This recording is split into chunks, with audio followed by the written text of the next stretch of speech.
Titus, welcome back to the show. Hello, Stefan. Good to be here. Yeah, now it's been a few years since we last spoke. I think it was maybe 2.5 years ago. It was around the start of all of this hysteria at that time, and uh, I think it's come. Things have come a long way since then, and obviously I'm excited about what's going on with now it's the Free Cities Foundation and some of the work that you and the team are doing. Do you want to tell us a little bit about, I guess, some of the big updates? I know, so recently there was this name change from Free Private Cities Foundation to Free Cities Foundation. So, do you want to just tell us a little bit about that? Yeah, of course. So the reason for that was that we wanted just to cover a bigger area, not only the free private cities types of models, the free private city types of people or projects, but also there are a lot of intentional community efforts out there. There are some things which are half free private cities idea, but half other, and this is something we are also interested in because you know that what I wrote in my book is that the main issue is that we should have more competition in the market of living together. And that has not necessarily to be exactly my free private city model. There are DAO ideas around there and all kinds of stuff. So I think as long as people want to achieve the same goal as we, this is create a place where you have more liberty, more self-determination. You are in our team, right? So and we want to cover all those projects, all the seasteaders and everyone who is kind of, I want to create a better place for me and my children and as a model for the rest of the world. This is what we want to cover. And so far, we have just said, hey, this call it Free Cities Foundation that covers more than just free private cities, covers also prosperity zones and autonomous zones, intentional communities, and there will also be a directory where we can, it's called Free Communities Directory, or will be called like that, where people can look it up what's available. I mean, it's not so many available, right? I mean, this is still a new I would say market. It's a new movement, but it's coming. The momentum is there, and the need is there. Absolutely. And so I had a quick look on the Free Communities website. So that's free-communities.org. And there's a few examples there we have. So there's probably Prospero, which is probably the one that most people would have heard of, or if they're familiar Hmm. with the Free Cities Foundation, that's probably the one that most people know of. But there's a few others listed there. That we've got Liberstad, I believe that's the one in Norway. Correct. DIFC, which is interesting because I actually live in Dubai, so DIFC is actually interesting. And we've got the Free State Project, which I think a lot of libertarian people understand, or at least American libertarians know about the Free State Project. So I think it's interesting that we've got a few different ideas, a few different projects. I'm curious, I guess, from your point of view, uh, what are some of the best examples in your view of something that's that's going to meaningfully increase the amount of liberty for people out there, out of some of those communities that we just spoke about? Yeah, I think what's happening in Honduras is clearly standing out because they have the legal basis to do that. But I would also mention the DIFC because the DIFC is in so far not a typical product what we would cover because they are more for let's try to increase business. But to do that, they had to offer more liberty and they had to offer a different legal system. They even had to offer a different court system, which makes it relatively close to what we are proposing, right? And in so far, other international financial zones have copied that model. In Astana, for example, in Kazakhstan, then we have other, even in Africa, there are some things trying to copy that. In Abu Dhabi, the Abu Dhabi global market is a little bit modeled after that concept. But on the fourth, so this is more from the coming from the traditional special economic zone side and say, hey, what can we improve to make it more attractive than a normal special economic zone?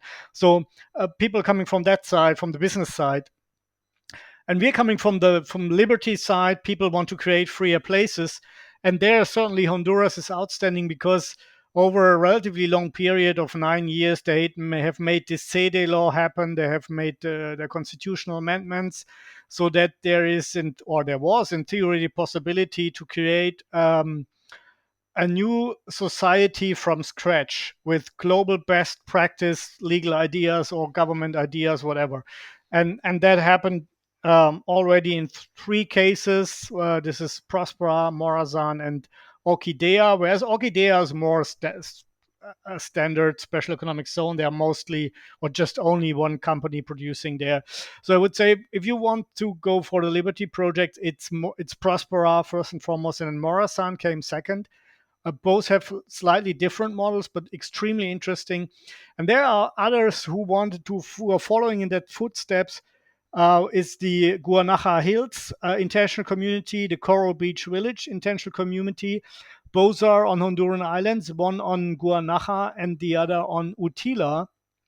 And you might have heard that the socialist government now has stopped the SEDE law, has basically canceled it, but that does not mean that the existing SEDEs, which are grandfathers and have guarantees for 50 years, are immediately touched by that. But it means that you cannot create new SEDE type of autonomy.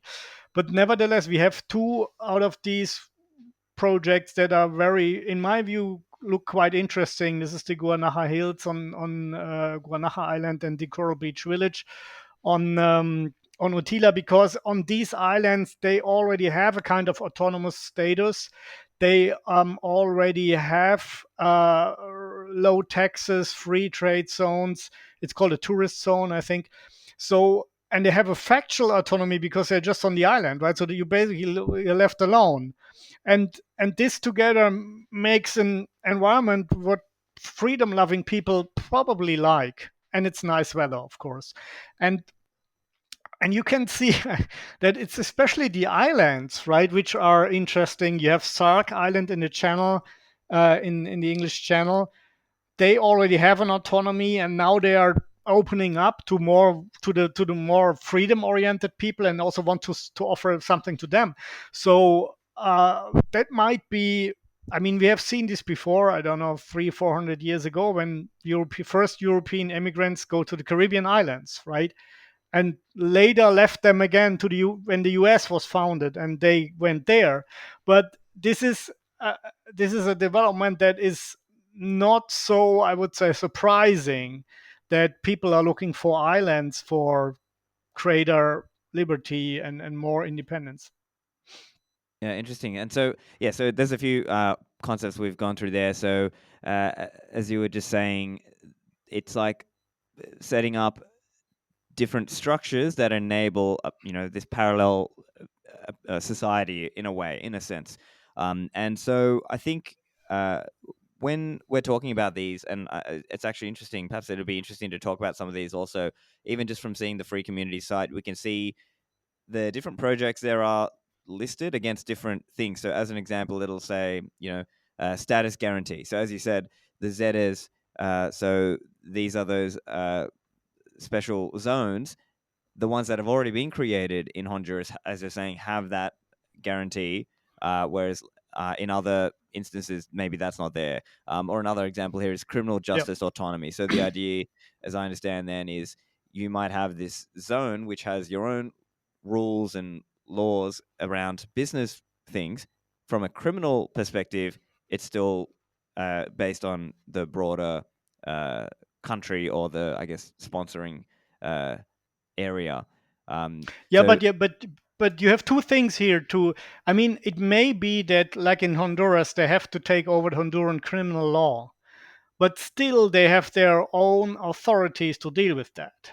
And this is already a big improvement, right? I mean, we have seen that especially in Russia and former Soviet Union countries, they were using this criminal law to blackmail business people from foreign lands, right? They're saying, hey, you are accused of doing harm to the environment according, this is a criminal case, right? And which was, but if you give us 10% of your company, right, we're not going to follow that up, right? And so far, this is important, that you don't fall into that trap. And and ideally you have your own criminal law, but this is often not politically feasible in a country that is your host nation. But if you take over their laws and apply them by own people, that is already a big step forward, right? Because you can then avoid corruption, you can increase efficiency, you bring people from the outside, which already has the advantage that they are not related to decision makers. They don't have some favors to give back, right? This is in, especially in small countries, very difficult, where everybody is somehow related or known to each other, and then being the chief judge, right, who is the brother of the president, things like that is very difficult, really. I mean, would be the same for us, right? Even in first world places like Monaco, right? The judges are not from Monaco, and the presidential guard also not, right? I mean, for a reason, right? These people, I mean, you need independent decision making. You need independent dispute resolution, and it's very difficult if you are related or friend of half of the government, right? And in so far, the idea to bring people from outside, or leave them where they are, like the Prospera Arbitration Center, is a great idea. You have judges or pension judges from all over the world, from reputable places, and they're sitting at home, and they're making these online trials. But there's absolute guarantee that they have no stake in whatever happens in Honduras, right? Because they're not there. They have no relations. And I think this is a model for the future. And other countries will pick that up. And by the way, that was the reason for the DIFC to import judges from London and Singapore, so that they can show to the investors, to the investment community, hey, these are not some buddies of the prince or whatever, of the sheikh, uh, or sons, but these are independent people from other countries. And I think this is a good model.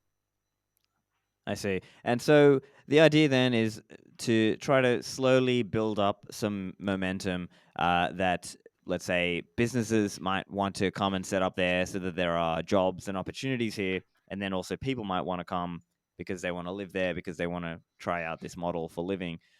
So, in terms of things like Prospera, as an example, how can you give us an idea? How big is that? In terms of people today, and what are some of the pathways that you see that it might grow?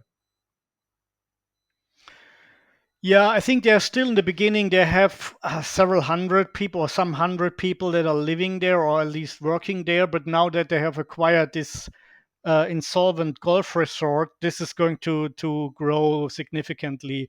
I think we can have several thousand in the next years, and that was also the planning for Morazan, the other city, so that you would say several thousands on the size, which is about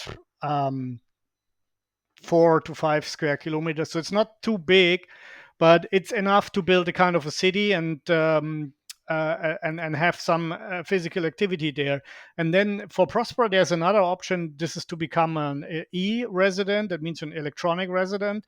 So even if you're not there, you can apply for a kind of residency that enables you to come there for 30 days and found a company.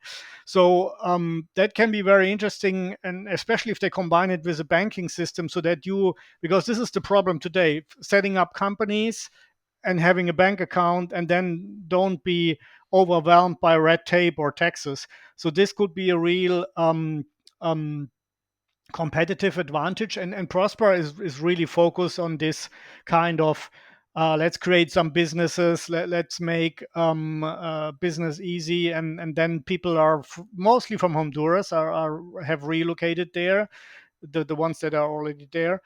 And they're interested, right? Because and I think many of the employers are companies from the US that are looking for remote workers who are qualified. So to my observation is, Prospera is really so targeting middle class of Honduras, and of course expats, whereas Morazan is more the lower class, unskilled workers, and not so much expats. But I mean, this both have their justification, and both show that this is not just for the rich, right? Like people say, hey, private city is only for the rich. No, it's not true, because this is just a new governance model, right? And private does only mean that's a private company that is running the show. But Doesn't mean that you have to pay more, normally even less, and you get a better quality of service. And I think they have shown that. And now, interestingly, uh, they were destroyed, or they wanted to destroy them, uh, two places in on Earth where they're really trying out new governance models, where they're really trying out innovative solutions. And the people who are wanting to shut this down, they call themselves progressives, right? I mean, this is really a joke, right? Because this is something where you could have proven to the world, even with your leftist woke models, that it works, right? Just competition. We have three cities already, and each of them has a different governance model. So this is the best proof that this is not just for the rich or by just crazy libertarians from the US or Europe. No, no, this is a model that this is a alternative model. It's a competing model, and people should vote with their feet, and they should just see how this is unfolding. And the so-called progressive people, their main argument was Honduras is not for sale, right? I mean, this is populism at its best, but this is how the world is, and this will not have been the last fight. But I think we must make it clear that this is progress, and that this is voluntary participation. And before, there was nobody living there, so there's no indigenous people have been robbed by the land. It's just untrue. Yeah, it's not true. Nobody has lived there, has been acquired on the free market by private property owners. So, as it is usual in that country, right, according to the rules of that country. So, and and this is, I mean, we are now used to that, and it will probably be the same in the next projects and the projects after. But I think it's important for people like you and your audience to understand that what we are offering, nobody's forced. It's a voluntary, a product you can buy by being there or just reject, like anything in the market, in the supermarket. You decide by yourself what you want, and the rules are known in advance. If you don't like it, stay where you are, right? And but it's, in my view, it's extremely necessary that we are having more and more of those projects, because some will fail undoubtedly, right? But the learning curve has to start. At the moment, we have just one model. This is top down state, and the differences are, is it a king, is it the president, or is it kind of a democratically elected government? But they have the same powers as the king. So actually, this is one model, top down model. I don't want to be subject to that model any longer. So that's why I came up with the free private city idea. Other people have other ideas. And the interesting thing is that we are now really, it's going to happen, right? And the free communities directory that you mentioned is just a beta version, but I know there are many more intentional communities out there, and I hope that I mean, the hard thing is really to negotiate a kind of autonomy with governments that is normally year-long affair. And I'm doing that currently in Africa and in the Caribbean. Other people are doing the same, and we hope that in the next, let's say, 1 to 2 years, two or three no projects are popping up that have a similar autonomy than Honduras. So far, it's only Honduras and maybe the IFC that is granting a certain autonomy. Others are only intentional communities. There's one idea, there's a seasteading that is maybe also something very interesting, or Liberland becoming a real state. But you can see there's a big momentum, and I think the most promising things is if you have an agreement with a government that gives you autonomy for a certain period of time, and if this is there, that has been there before, right? So then I would say this is then the next level of living together. Sure. Also, obviously, many listeners here of my show are interested in Bitcoin. So perhaps you Mhm. can tell us a little bit about the Bitcoin story with Prospera. As I understand, they have Bitcoin legal tender, and you could, if there's anything, you could tell us a little bit about how that came about and what that's looking like today. Yeah, I have been part of the Prospera team. I'm also an investor, or my company is an investor, and I've been part of the team to create the legal framework back in 2017 to 2019.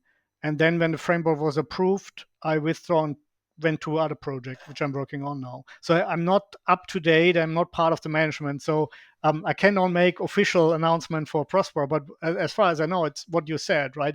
They have made Bitcoin legal tender, or at least you are allowed to use it. I think legal tender is difficult because they are still subject to Honduran sovereignty, but they are allowed by law that they can introduce own currencies, and that's what they did. They say, hey, Bitcoin, you can pay everything with Bitcoin, especially the taxes that must be paid according to the SEDE law. And this means they can already um, transfer, if you want, the whole economy on Bitcoin. And this is also what we are at my company is called Tipolis. That is also working as a for-profit company on making such projects happen. We are also advising some projects, and we also want to have Bitcoin, or want to let's say want to promote Bitcoin as a currency. We are not going to make anything legal tender. We say that's free banking. You use whatever you want, but you can pay us in Bitcoin, and we have a lightning node maybe for our free private city or prosperity zone, and we're encouraging you, even for the small businesses, to use this app, to use this wallet, and to make the payments. And it's much easier, especially in places like Africa or the Caribbean, where many people do not have yet access to real bank accounts. They can leapfrog that development and say, hey, I don't need a bank account. I have everything on my mobile. And that is certainly something which can be very, very interesting. You can also produce your own electricity if possible, for example by hydropower. Sometimes it's possible, and if you start a free private city, you have an abundance of energy in the beginning, right? Because there are only 100 people there, and you have already a 1 megawatt or whatever up and running, because a turbine is just has a certain size, and then you can use that for Bitcoin mining, right? And then also counter the claims, which you will get a lot of attacks in the upcoming months with the energy thing, because of the energy crisis, right? The government has fabricated that energy crisis by putting all their eggs into the renewables, which are not reliable. Okay, so now they have created an energy crisis, but they're using that crisis to go after Bitcoin and other things and say, you are using too much energy. We all have to save energy, so Bitcoin is evil. And a lot of people go for that, right? So, and the real answer would be, as more civilized a society is, the more energy it uses. That is a rule, and it has ever been a rule. So if we value an not manipulatable currency high like Bitcoin, we are willing to spend some energy on it, and that's a fair thing, right? And there's an abundance of energy could be there if you would just use nuclear energy for everything in the future, right? So there's not a problem. You have created this problem by yourself. But this is, I mean, reality is people suffer from the energy crisis. They see Bitcoin is using a lot of energy, so they go after Bitcoin, and politics will basically push that move, right? So this is what I fear for the next months or years. And so if we can make a claim that we have an abundance of energy out of hydropower, then it's probably you can get away with that. But I'm expecting some attacks against Bitcoin from that angle. Of course. And also, coming back to that question around setting up free cities in different formats, Yep. well, I guess one idea is that you're making different jurisdictions available for people. So, as an example, it could be that one free city is setting up and saying, you can set up with us and incorporate your entity here with us, and we'll give you, low taxes or easy setup of entities. So there's a little bit of a jurisdictional arbitrage game that people can play there. So as an example, it could be that there are Bitcoin entrepreneurs who want to set up and incorporate their entity in one of these three cities. I'm wondering if you could offer any comment on that and the possibilities for that going forward. Absolutely. I mean, we are even thinking about establishing a kind of a Bitcorp. So that is a company based on Bitcoin. So because I think we need new types of entities. What we're having now is normally the stock corporation, right, or the personal entity, and now that new things are coming like the DAOs, We might also see, hey, is there something that can run completely on Bitcoin, including the capital of the company or whatever. So these are things we are definitely considering, and also want to create an advantage, a competitive advantage for the free city that is created, or the zone that is created, so that people who are in the crypto business, they have an incentive to come. But at the same time, we have always to look what is politically feasible in, first of all, in that particular country, and second, worldwide, right? So you cannot just say, hey, there's no zero know your customer AML, and then you get cut off from all international banking. So that's a problem, right? So we have to make compromises. But what you can do, if you create a new free city environment, you can, for example, look what is already existing in the world.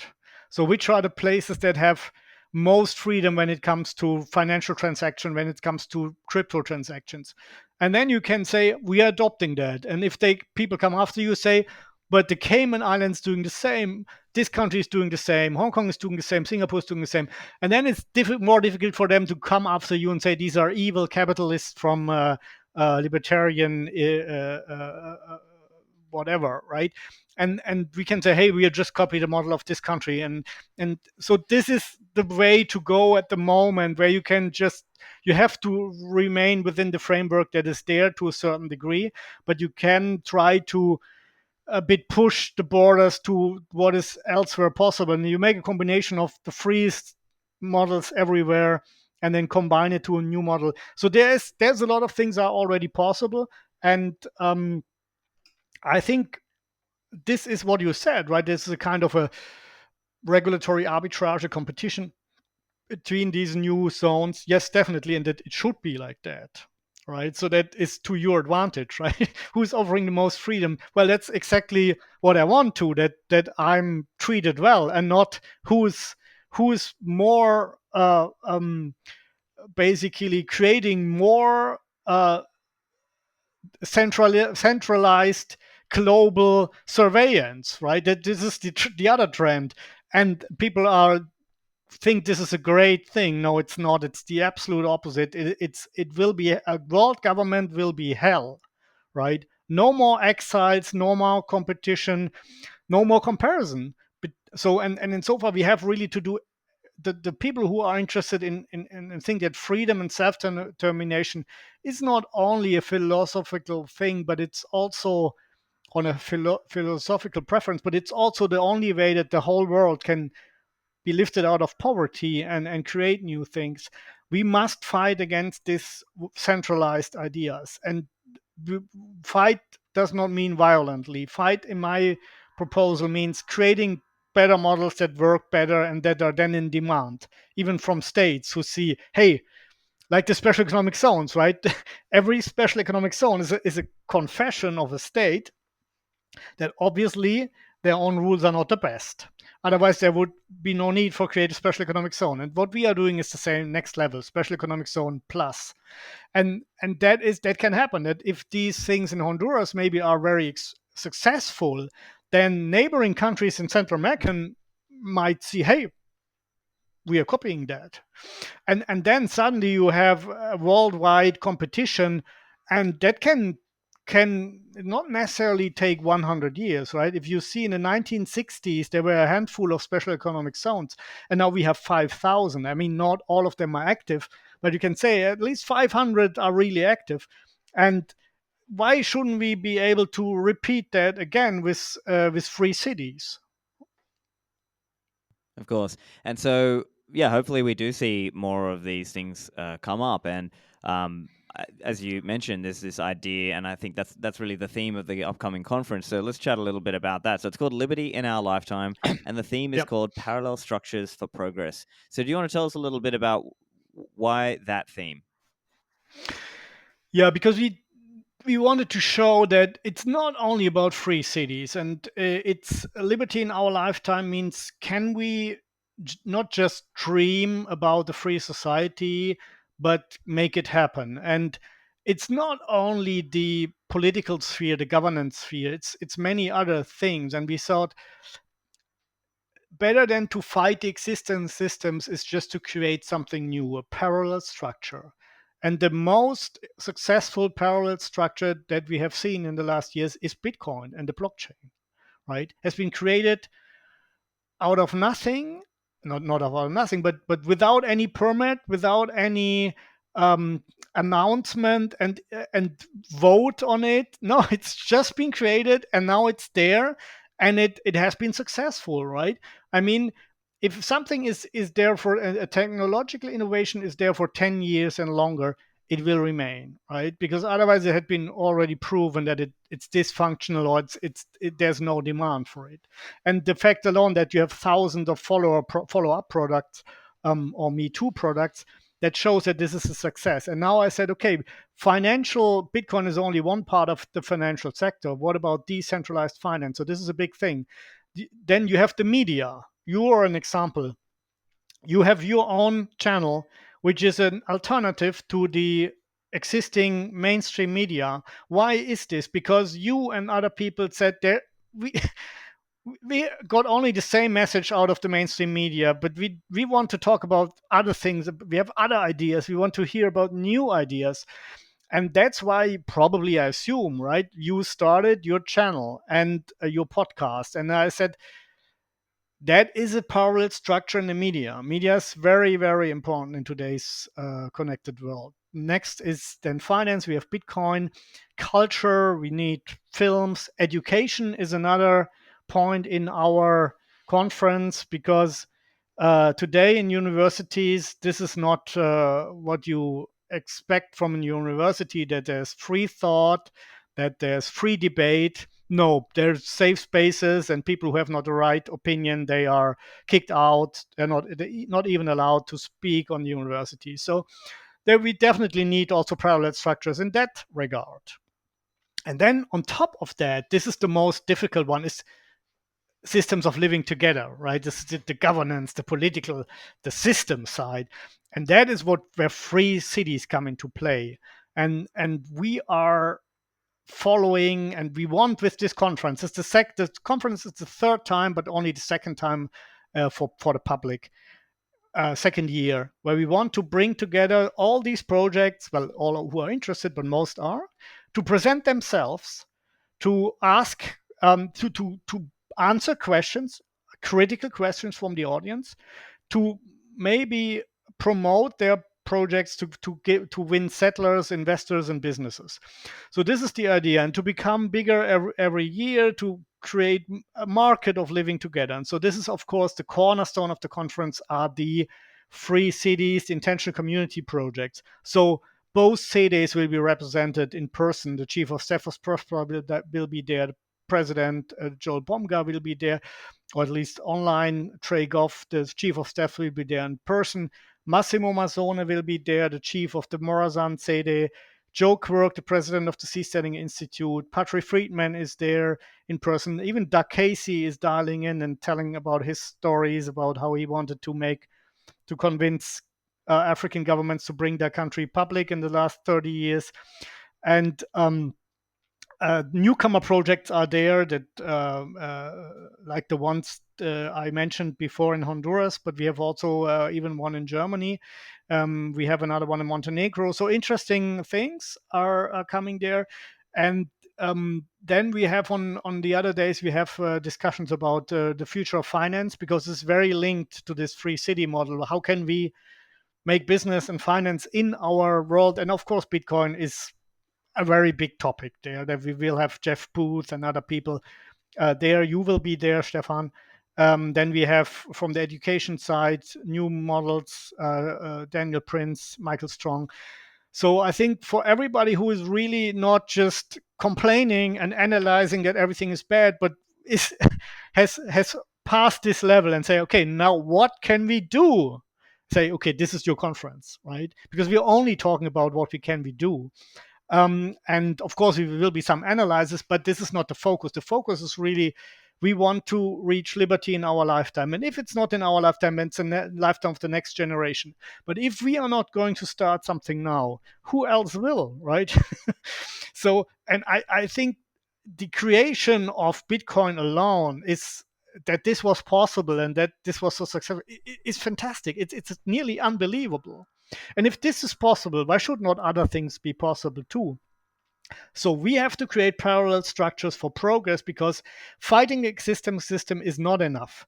And it's also, you cannot force people into something they do not really want, right? And in so far, I say different model. We create a new structure. Some people they like it, they come, and then the others watch from the outside and see, hey, maybe it's not such a bad idea. Maybe what people told us about libertarianism was propaganda. It's not true. All right, even the poor people have a better living in those places. So this is my hope that this is coming out like that.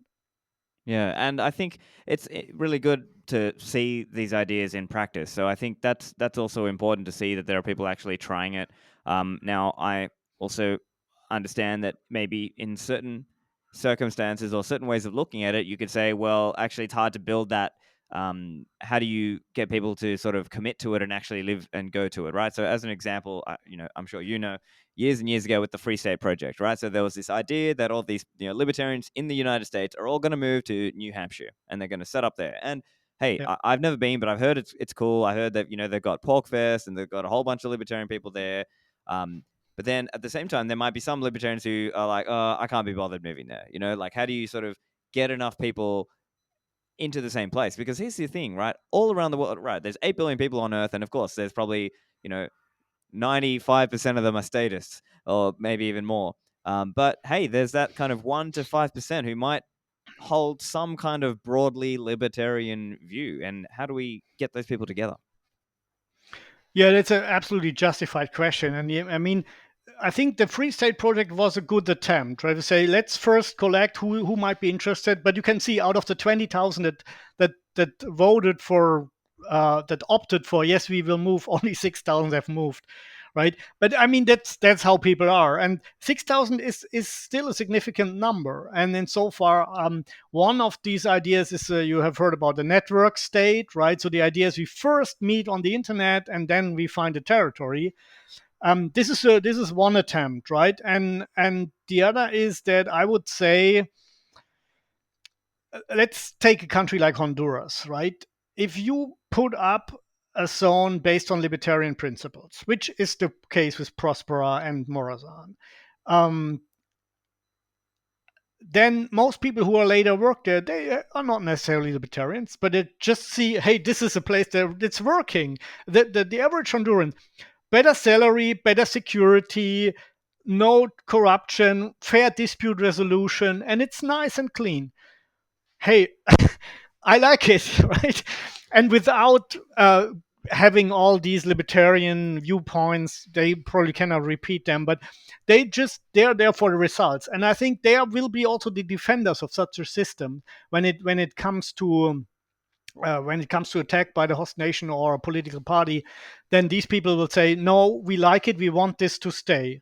And insofar, it's not necessary to convince a majority that libertarian principles are right, but you will over time will achieve that, because people will say, okay, if I compare where I now live in the zone with the other state around me, I want to stay here. I like this model more. And over time, they will understand. We might teach them why this is the case, right? And then people will find out for themselves. So I think it's definitely enough for the moment if we have, say, 5% of people who are really convinced of the model. Because I mean, 5% of 8 billion people, right, is 400 million, correct? Yeah. 400. I mean, this is extremely high number. It's enough, right? So this is the good news is we don't need to convince the majority. If we have 1,000 people in a small state, they can make a difference. They can make a difference of a state of 500,000 people or so. So you can see that we have a good chance, like the free cities in the Middle Ages had. They were also a small minority, but they were like Venice, right, or Pisa, or Genoa, Florence, Hamburg, the Hanseatic League. Lübeck. I mean, these were very, very powerful players at their time, despite just being a city, right? And we could also what's already starting, and also with the conference, we could talk to each other. We could exchange um, concepts. We can exchange goods. We can exchange ideas. We can support each other. And this is this recognizing that the other model is maybe not exactly the same, but we all driven by the same. We want to be allowed to try out new things. We want to increase freedom, and we want to increase prosperity for everyone. So, and the other people who are thinking the same, they are our allies, natural allies. And so my hope is that we are a tiny fraction of what's happening in the world, but starting with Honduras, I mean, there's more to come. I know that other people are there are rumors here. Well, I'm one of those projects that might come up, hopefully in the next year or within the next 12 months. But there are other groups that are also working in Africa and the Caribbean where I have heard that they are very advanced. So we might get two or three new Honduras type of models, and then we have real competition. Then it's not just within one country, but then we have real competition, and then people can start, like you can start to compare, and you can invite all the leaders of those projects and say, now make your pitch, tell me why I, Stephan Livera, should move, right? And that's exactly what I mean. It's not easy to move, right? You are where you are, and you have all made your arrangements there, and maybe people have their family, their ancestry there, and now you tell them move in the US to New Hampshire. Even this is difficult, right? You were telling me move to another continent, even more difficult. So that means we have to really offer something, and this is good, right? We have to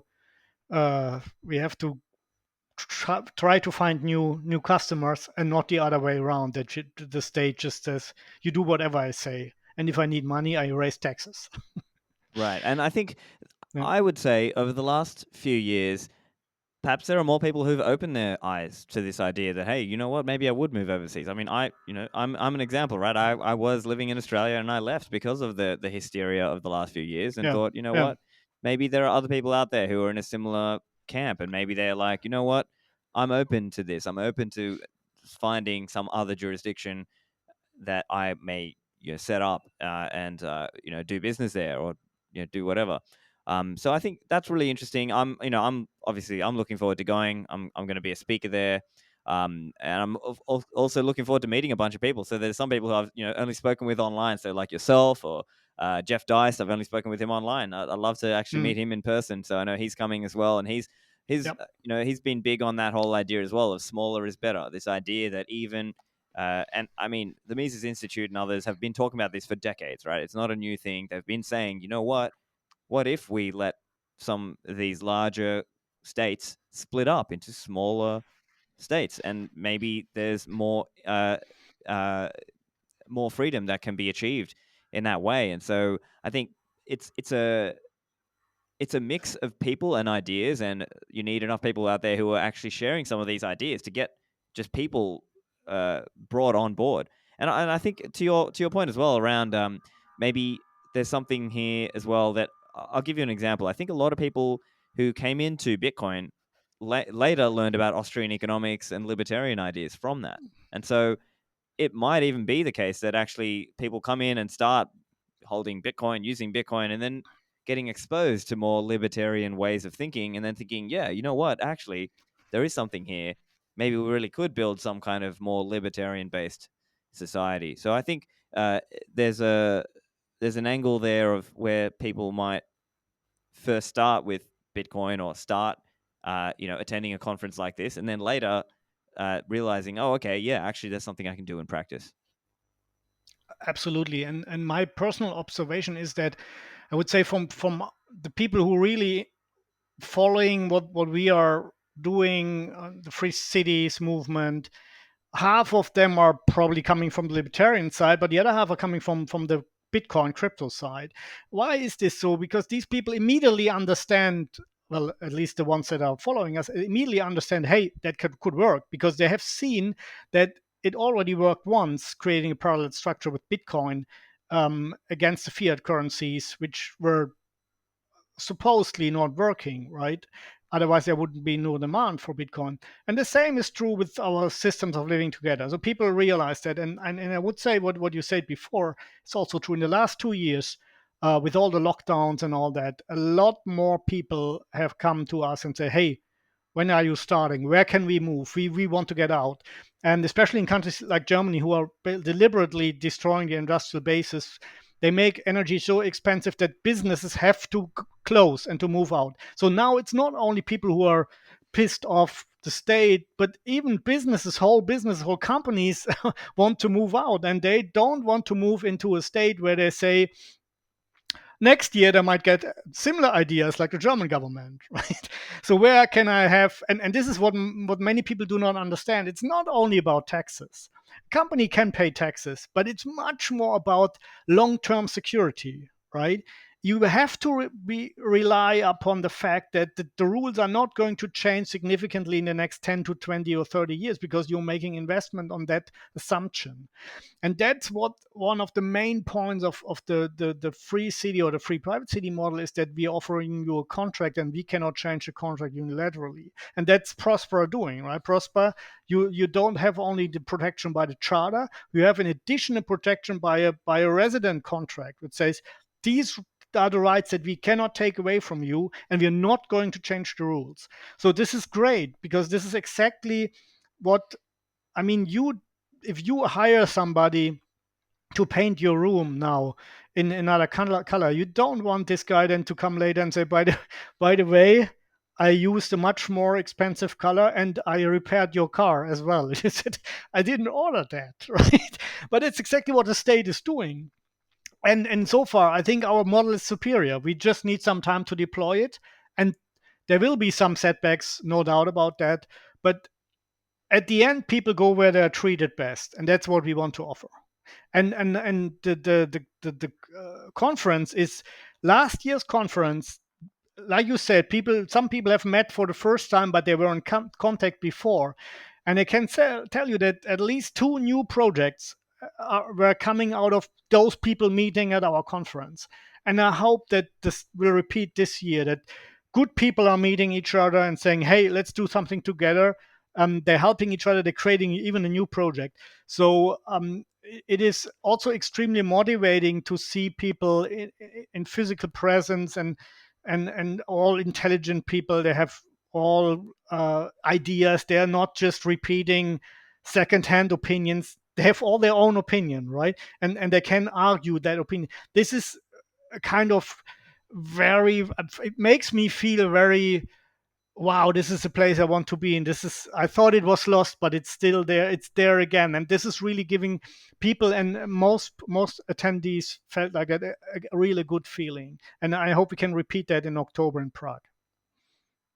Right, and I think it comes down to it's just a big world out there. And so even though there's a lot of statists out there, there's also a small number of libertarians and Bitcoiners out there who do want to do something about it. And it's a matter of connecting those people, right? Because when you add that up, that Yep. could be 100 million, 200 million people. And if you could get a critical mass into one or a few liberty friendly locations, that could really move the needle. That could really change things. And so I hope people come along. I'm obviously excited to be going.